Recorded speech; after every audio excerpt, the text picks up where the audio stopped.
त की कहै छै अहाँ सब सुनी गाना के भाव में।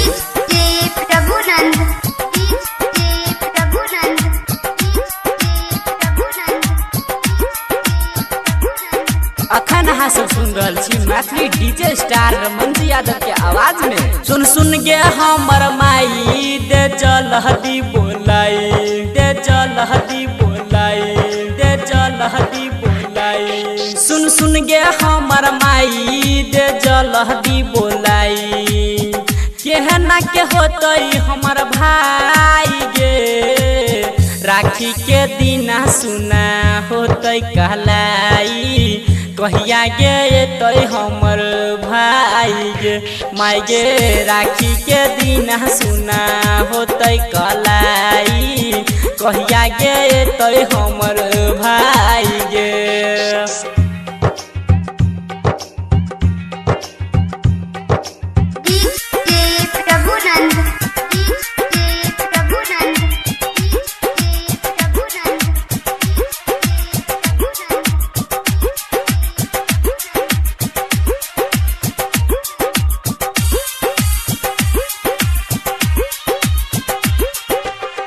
भाई बहन के नाता छई बर महान गे, भइये में बसे माई हमरो परान गे, हमरो परान गे माई गे।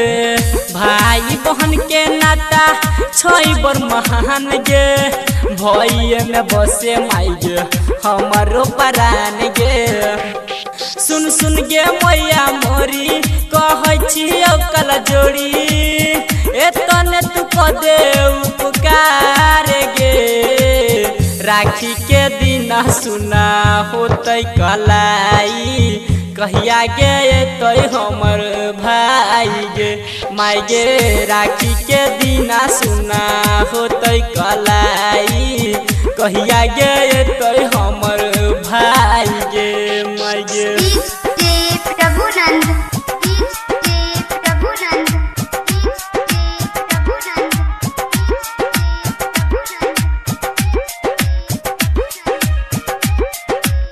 सखी सहेली सबके भैया अइले घरे, हमरो रमन जी भैया अइले नहीं घरे, अइले नहीं घरे। सुन न सखी सहेली सबके भैया अइले घरे, हमारो किसान भैया अइले नहीं घरे।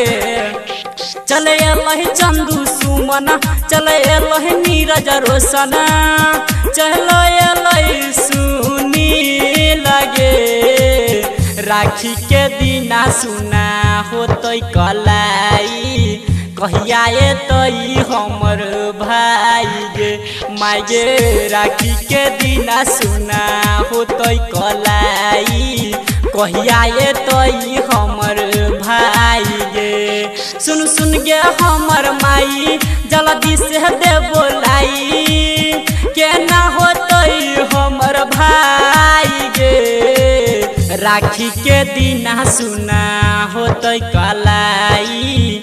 कहिया तोई हमर भाई गे, माई गे भरल जाय छै हमरा अखिया में पानी। एतय बरहरो